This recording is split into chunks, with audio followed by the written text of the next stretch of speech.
ఇప్పుడు CPM party Telugu Desam కలిపి 35 మంది పోరాటం చేస్తాము. చంద్రజీలు కూడా మాకు ఆర్డర్లు పెట్టారు. తర్వాత మీ దగ్గర భూమి తీసుకోవడం జరిగింది. అయితే ఫస్ట్ అమ్మపాలెంలో పబ్లిక్ ఓపెన్ పెట్టారు. ఆర్డీఓ వచ్చాడు. గవర్నమెంట్ రేట్ 50,000 ఉంది. కరెక్ట్గా ₹1,00,000 ఇమ్మన్నారు. మీకు డబ్బులు ఇస్తాము ఇచ్చేయండి అని చెప్పేసి అమ్మపాలెం ఆర్డీఓ గారు ఫస్ట్ మీటింగ్లో మాకు భూములు ఇవ్వండి అని చెప్పేసి ఆ ప్రభుత్వం తరఫు నుంచి వచ్చాడు. అక్కడ జనరల్ కాదు, ఆర్డీఓ వచ్చాడు అక్కడ. అయితే ఆర్డీఓ వచ్చినప్పుడు ₹1,00,000 కంటే కొంతమంది పెద్దలేమో మరి ఇచ్చేద్దాం అందరూ అనేసుకున్నారు. అంతే. స్టీల్ ప్లాంట్ పెద్ద ప్లాంట్ వస్తుంది, మనకు ఉద్యోగాలు వస్తాయి, వైజాగ్ లాగా పెద్ద డెవలప్ అయిపోతుంది మన ఏరియా బడ్డవాళ్ళంతా. కాబట్టి ఇచ్చితే మంచిది అని చెప్పి కొంతమంది పెద్దలు కూడా అంటే అన్ని పార్టీలతో సహా అందరూ కూడా ఆ రోజు ఒప్పేసుకున్నారు ₹1,00,000కే. తర్వాత మనం ఎప్పుడైతే మేము ఆ రోజు నేను వ్యతిరేకిస్తే మన ఆంధ్రప్రదేశ్ రాజు గారు ఆ రోజు రాశారు, అభివృద్ధి నట్టుకుంటాను ఇప్పుడు సన్యాసినాడు, ఈయన వ్యతిరేకిస్తున్నాడు, నేను ఒక్కడే వ్యతిరేకించాడు. ఆ రోజు అందరూ ఓకే అయిపోయారు. నేను ఒక్కడే ఆ రోజు చెప్తాను సిపిఎం పార్టీగా ఉన్నట్టు. అయితే అక్కడి నుంచి మా పార్టీ చెప్పిన లైన్, అప్పుడు ఆ పార్టీ చెప్పిన లైన్ ప్రకారం ఇంటింటికి వెళ్ళి మనిషిని పిలుచుకొచ్చి ప్రతి ఊరు వెళ్ళి దొడ్డికి మీటింగ్ పెట్టి ఇది పొల్యూషన్ ప్లాంట్, దీనివల్ల చాలా హానికరం ఉంటుంది, ఆరోగ్యాలు పాడైపోతాయి, తినే తిండి, పీల్చే గాలి, తాగే నీరు ఇవన్నీ కూడా పొల్యూషన్ వచ్చేసి ఆ క్యాన్సర్లు వచ్చేసి ఆరోగ్యాలు పాడైపోతాయి. కాబట్టి ఈ విషయం పర్యావరణ శాస్త్రవేత్తలు చెప్పారు. కాబట్టి మనం ఇటువంటి ప్లాంట్ అయితే మనకు వద్దు, వేరే ప్లాంట్ వేరే ఫ్యాక్టరీకి తప్పు లేదని చెప్పేసి ఆ రోజు మనం చెప్పడంతో మళ్ళీ ఆ రోజు మొత్తం అంతా కూడా తెలుగుదేశం వాళ్ళు 3 నెలలు 4 నెలల తర్వాత ఎప్పుడైతే జనం ఎలాగే రోడ్డు మీదకి వచ్చారో ఆధ్వర్యంలో మాకు ఫ్యాక్టరీ వద్దని చెప్పేసి ఒక ప్రతిపక్షాలు కూడా కలిసాయి. అఖిలపక్ష కూటమి ఏర్పడింది. అఖిలపక్ష కూటమిలో ఆ రోజు తెలుగుదేశం వాళ్ళు, సిపిఐ, సిపిఎం, తర్వాత లోక్సత్తా, సమతా పార్టీ, ఇంకా ఎస్పీ వాళ్ళు కూడా వచ్చారు. తర్వాత ఆ రకంగా 2 సంవత్సరాల పాటు ఆ పోరాటం నడిచింది. ఆ పోరాటంలో ఇవాళ ప్రభుత్వ ఎమ్మెల్యే ఉన్నటువంటి గంటా శ్రీనివాసరావు కూడా మళ్ళీ 2 సంవత్సరాల తర్వాత పబ్లిక్ ఒపీనియన్ అంటారు.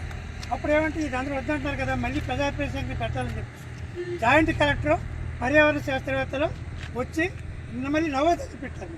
భూమిని ఇస్తారా ఎవరో చెప్పండి అని. ఆ రోజు నవోదయ స్కూల్లో ఒక 4 సర్పంచులు తప్ప మిగతా వాళ్ళందరూ కూడా ఇవ్వమని చెప్పేసి గంటా శ్రీనివాసరావు హైమార్క్ కూడా అనుకున్నారు.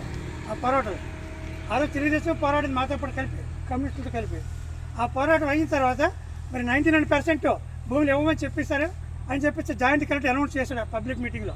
ఆ ప్రవేశాన్ని ఆ రోజు ఎవరెవరు రేటెడ్ మాట్లాడారో అవన్నీ కూడా పుస్తకాల్లో రికార్డ్ అయినాయి, సీడీలు రికార్డ్ చేశారు. ఇదంతా గవర్నమెంట్ ఉన్నది. ఆ రోజు జేసీ గారు ఎప్పుడైతే అనౌన్స్ చేస్తారో భూములు ఇవ్వవద్దన్నారు. కాబట్టి మరి మేమేం చేయలేము, 99% వద్దని సార్ అందరూ అని చెప్పేసి అనౌన్స్ చేసిన తర్వాత అప్పుడు జిందాల్ యాజమాన్యం తరపున ప్రతినిధి వచ్చి అలా కాదరా మీ బంపర్ ఆఫర్ ఇస్తాను, ₹1,00,000 ఇడితే 7 లక్షలు ఇస్తాను ఈసారి, మరి నాకు భూమి అయితే కావాలి మరి మళ్ళీ అక్కడే అనౌన్స్ చేశాడు. ప్రభుత్వ యంత్రాంగం జాయింట్ కలెక్టర్ సమక్షంలో, పర్యావరణ సమక్షంలో, ప్రజాప్రతినిధుల సమక్షంలో, ప్రతిపక్షాల సమక్షంలో, ప్రజల సమక్షంలో ఆ బహిరంగ సభలు అనౌన్స్ చేశాడు 7 లక్షలు ఇస్తామని చెప్పేసి. అంటే గవర్నమెంట్ ప్యాకేజ్ 2 లక్షలు ఉంది కాబట్టి స్టేట్ వైడ్ 2 లక్షల భూమికి గవర్నమెంట్ రేట్ ప్రకారం ఇచ్చితే 2 లక్షలకి షేరును 3 లక్షల కానీ ఉద్యోగం కానీ మీకు ఏది కావాలంటే అది ఇస్తామని చెప్పేసి ఈ 3 ఒప్పందాలు ఆ రోజు ఆ యొక్క పబ్లిక్ మీటింగ్లోనే, ప్రజాప్రతినిధుల మీటింగ్లో, అధికారుల మీటింగ్లో, ప్రజల సమక్షంలో, నిర్వాహకుల సమక్షంలో ఆ రోజు జరిగినటువంటి అనౌన్స్మెంట్ జిందాల్ కంపెనీ చేసి అదే స్టేజ్ మీద. ఈరోజు మరి ఇది మాకు తెలియదని కరెక్ట్గా చెప్తున్నా. ఆయన పక్కగా లేరు, ఎవరు పంపకృష్ణ గారు లేరు, ఎమ్మెల్యే గారు లేరు.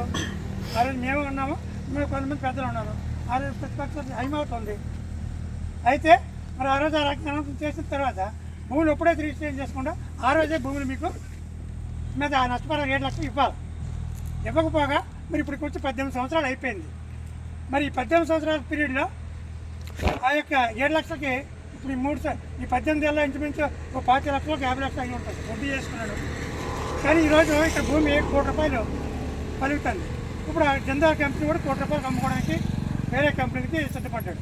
అందుకోసం జగన్ గారు కూడా ఒక జీవో ఇచ్చేశారు, ఈ భూమిని అమ్ముకుంటే యాక్చువల్గా అయితే భూమి అయితే 10 ఏళ్ళ తర్వాత కంపెనీ పెట్టకపోతే రైతులకు ఇవ్వడమా లేకపోతే ప్రభుత్వం స్వాధీనం చేసుకొని తీయాలి. అది జరగలేదు. అది జరగకపోగా ఆ రోజు కనీసం అప్పుడున్న 2009-14లో ఉన్నటువంటి కాంగ్రెస్ గవర్నమెంట్ కానీ, తర్వాత ఈ గవర్నమెంట్ కానీ, తర్వాత వైసీపీ గవర్నమెంట్ జగన్ కానీ ఈ సమస్య పరిష్కారం చేయలేదు, పట్టించుకోలేదు. అయితే ఇవన్నీ నేను ప్రత్యక్షంగా అప్పటి నుంచి మొదటి రోజు నుంచి లాస్ట్ రోజు ఉన్నాను కాబట్టి నాకు విషయం స్టోరీ అంతా తెలుసు. ఇందులో చాలా మంది మగవాళ్ళు కూడా విషయం తెలుసు ఉన్నాను. ఆ తర్వాత జరిగిన విషయాల్లో ఆ 38 రోజుల పాటు 38 మందిని కూడా తెలుగుదేశం లోపల వేసేసిన తర్వాత అప్పుడు మళ్ళీ ఏదైతే ముఖ్యమంత్రి రాజశేఖర రెడ్డి గారు, ఇప్పుడేమో బొత్స సత్యనారాయణ గారు వాళ్ళ ఒత్తిడి మేరకు మళ్ళీ స్థానిక పెద్దలు కూడా మళ్ళీ 7 లక్షలు మీకు మీరు అమ్ముకుంటే రాదు కదా, మీకు అంతా ఈ పట్ట భూమి, ఈ డబ్బులు జనాన్ని కొనుక్కోండి, మీకు హ్యాపీగా ఉంటుంది. మరి 1 లక్షల నుంచి 7 లక్షలు ఒకసారి బంపర్ ఆఫర్ ఇచ్చారు కదా, కాబట్టి మీరు తీసుకుంటే మంచిది అని చెప్పి మిమ్మల్ని ఒప్పించి ఆ రోజు మమ్మల్ని సెంట్రల్ జైలు పెట్టేసి మేము 6 రోజులు సెంట్రల్ జైల్లో ఉన్నాం.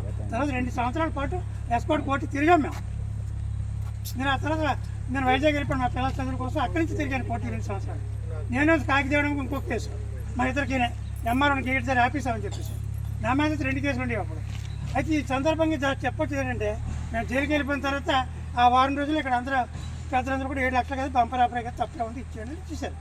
ఓకే, రైతులందరూ ఇష్టపడారు, మంచి రేట్ వచ్చిందని మంచిది అనుకున్నాం, అయిపోయింది కాకపోతే మీరందరూ ఇచ్చేసారు కాబట్టి.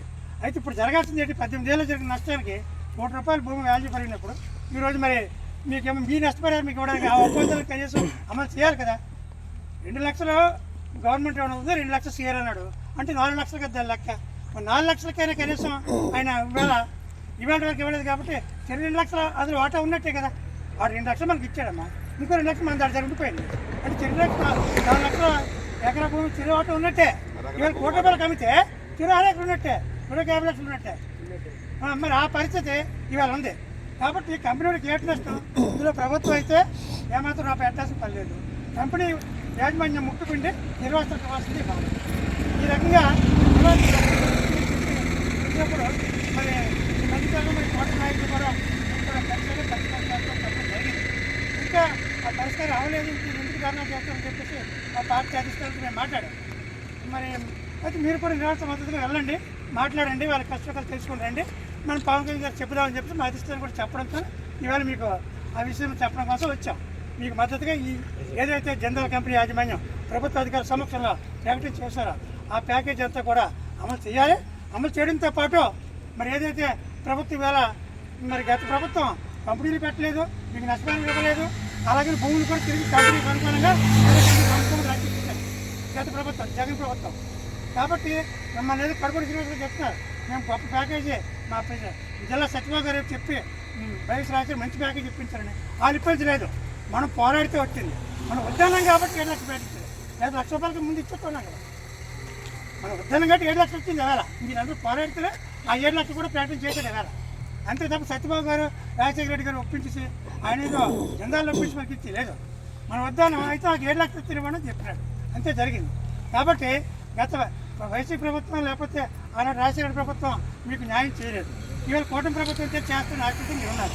కాబట్టి మేము చెప్పొచ్చేది ఒకటే, మా పనులు తీసుకెళ్తాం, ఇది జరిగింది వాళ్ళకి ఈ ఒప్పందాలు అయితే రాష్ట్ర సమక్షంలో జరిగినాయి. కాబట్టి దీని మీద మనం స్పందించి ప్రభుత్వం తరఫున మనం ఆ రకంగా జిల్లా గారికి న్యాయం చేయాలి. అట్ ది సేమ్ టైం మరి ఆ భూములకి ప్రభుత్వం స్వాధీనం చేసుకోవడం, లేదంటే వెంటనే కంపెనీలు పెట్టించి నిర్వాసులందరికీ కుటుంబాలకు కూడా అందులో ఉద్యోగాలు ఇవ్వాలని చెప్పేసి